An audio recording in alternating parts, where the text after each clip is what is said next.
19 फरवरी के संस्कृत विषय है। संस्कृत विषय में देखो तो ऑब्जेक्टिव क्वेश्चन अच्छा खासा आता है। हम कोशिश करते हैं 15 मिनट में, अगले 15 मिनट में लगभग 100 गो ऑब्जेक्टिव क्वेश्चन बताते हैं। वो वन लाइनर होगा। वन लाइनर से फायदा ये होता है ना कि जल्दी जल्दी रिवीजन होता है, ठीक ना।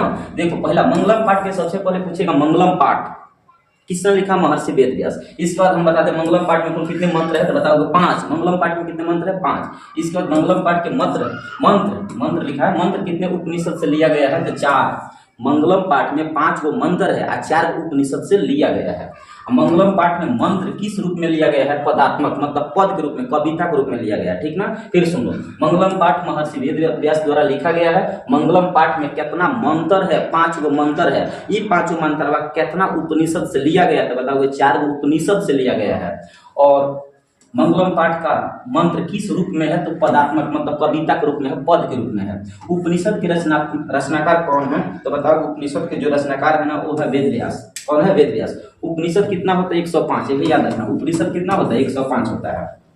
उपनिषद किसका अंतिम भाग है, वैदिक साहित्य का। उपनिषद किसका अंतिम भाग है, वैदिक साहित्य का। उपनिषद किसका सिद्धांत प्रकट करता है, दर्शन के सिद्धांतों का प्रकट करता है, ठीक ना।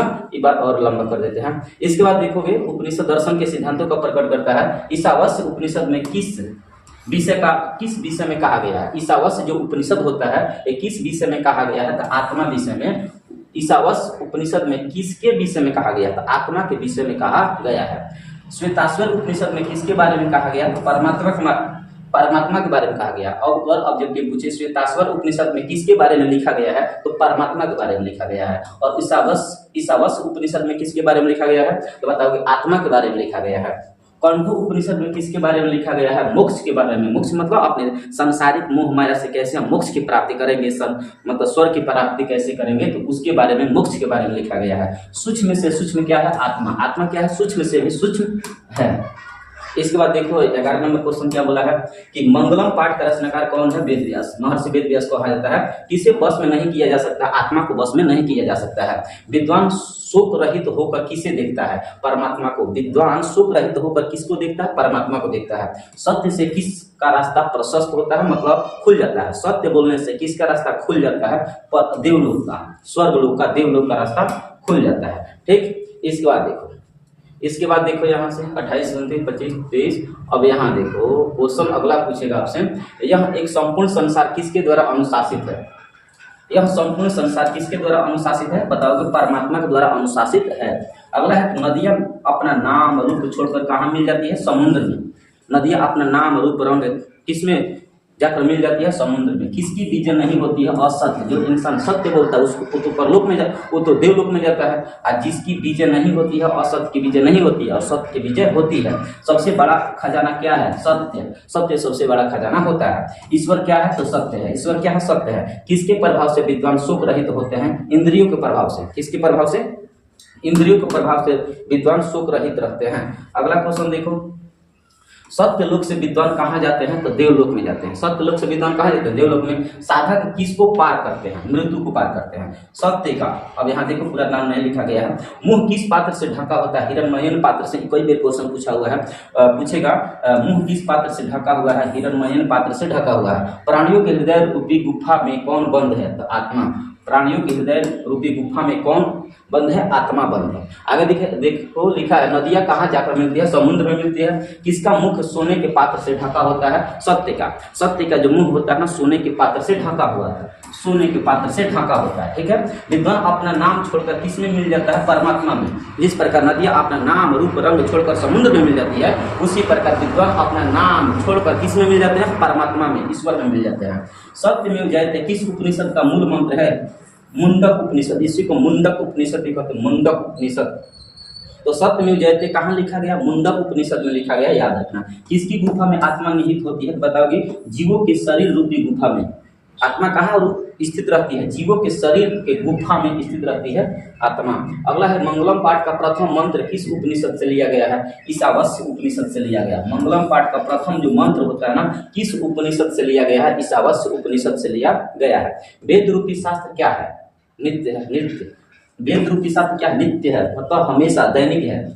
उपनिषद की संख्या कितनी होती है, 108 होता है, 105। उपनिषद की संख्या 105। एक बार कन्फर्म लिखना, 105 या 108 है। एक्चुअली याद नहीं आ रहा है ठीक से।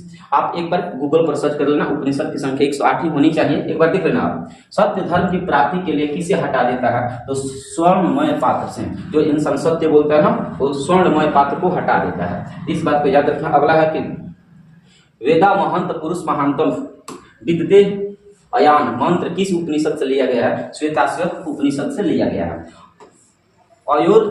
अयोर्नियान महतो महा महिमान मात्मन मंत्र किस प्रकार के उपनिषद से संग्रहित है, तो बताओ कि कंठो उपनिषद से लिया गया है। कंठो उपनिषद ये डायरेक्ट याद रखना, जहां भी महता बोले ना, अरुण अरुण ऋजान महता महिमा नमनात्मक, कहां से लिया गया, कंठो उपनिषद से लिया गया। इस बात को याद रखना, आसानी से याद कर सकते हो। ईशावास्य उपनिषद में किसके विषय में कहा गया, सत्य के विषय में कहा गया।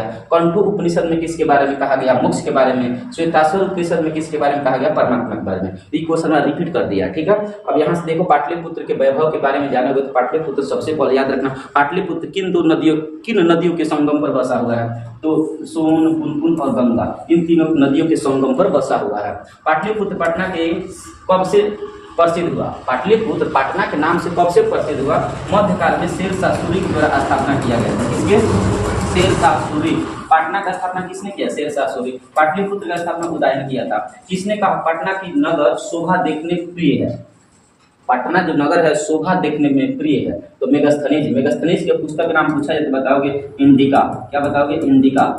इंडिका चंद्रगुप्त मौर्य के दरबार में रहा करता था। पटना का पुराना नाम क्या है, तो पाटलिपुत्र है, पुष्पपुर है, याद रखना। पाटलिग्राम भी होता है। मध्यकाल में पटना लगभग कितने वर्षों तक जीर्णो रहा, जीर्णोशीर्ण रहने का मतलब होता है एकदम उद्धार की कैटेगरी में रहा, 1000 वर्ष तक रहा। इसके बाद देखो अगला क्वेश्चन आपसे पूछा जाएगा, वन लाइनर है। अब पटना की उत्तर दिशा में कौन सी नदी बहती है, गंगा नदी। पटना की उत्तर दिशा में कौन नदी बहती है, गंगा नदी बहती है। इसके बाद पाटलिपुत्र में कौन बार बार आया है, तो भगवान बुद्ध। पाटलिपुत्र में भगवान बुद्ध बौद्ध धर्म के संस्थापक बार बार आए हैं, और इनके द्वारा कुछ भविष्यवाणी भी किया गया था। वो भविष्यवाणी याद रखना कि पटना में हमेशा आग लगने की संभावना बनी रहेगा, पटना में हमेशा शोक, पटना में हमेशा मतलब कि कलह छाया रहेगा, कलह छाया रहेगा, ठीक ना। ये पटना हमेशा बाढ़ से ग्रसित रहेगा। ये तीन को बात भगवान बुद्ध के द्वारा बोला गया है। आज भी पटना ग्रसित है तीनों से, ये तीनों बात याद रखना। मतलब भगवान बुद्ध पटना के बारे में कौन से भविष्यवाणी किए थे, तो पटना में हमेशा आग लगने की संभावना बनी रहेगी, पटना हमेशा बाढ़ से ग्रसित रहेगा, पटना में कलह छाया रहेगा। तीनों आज भी विराजमान है। पटना नगर की पालिका देवी कौन है, तो पटन देवी। पालिका देवी को पटन देवी के नाम से पूजा जाता है। पटना किस नदी के किनारे अवस्थित है, गंगा नदी के किनारे है। पटना में कौमुदी महोत्सव कब मनाया जाता है, तो गुप्त वंश में मनाया जाता है। मेगास्थनीज पटना किसके समय काल में आया था, चंद्रगुप्त मौर्य के समय काल में आया था, 305 ईसा पूर्व में, ठीक है। आगे देखो, पटना पाटल पुष्प की रचना के आधार पर पटना का कौन सा नाम है, तो पाटलिपुत्र नाम है। पाटल पुष्प के नाम पर पाटलिपुत्र पड़ा है। बिहार की राजधानी कहाँ है, पटना है। कौमुदी महोत्सव किस अवसर पर दिखाई देती है, दुर्गा पूजा जब समाप्त होता है ना, शीतकाल के ऋतु जब स्टार्ट होता है तो दिखाई देता है। किस नदी पर गांधी सड़क बना है, गंगा नदी पर। शरद काल में कौन सा महोत्सव मनाया जाता है, तो बताओगे कौमुदी महोत्सव। शरद मतलब शीत ऋतु में कौमुदी महोत्सव का आयोजन किया जाता है, जो अमूमन दुर्गा के अवसर पर देखा जाता है। एशिया महादेश का सबसे लंबा पुल कौन है, गांधी सेतु पुल। क्या बताओगे आप, गांधी सेतु पुल बताओगे, ओके। एशिया महादेश के सबसे लंबा पुल कौन है, गांधी सेतु पुल, जो पटना में है, ठीक है।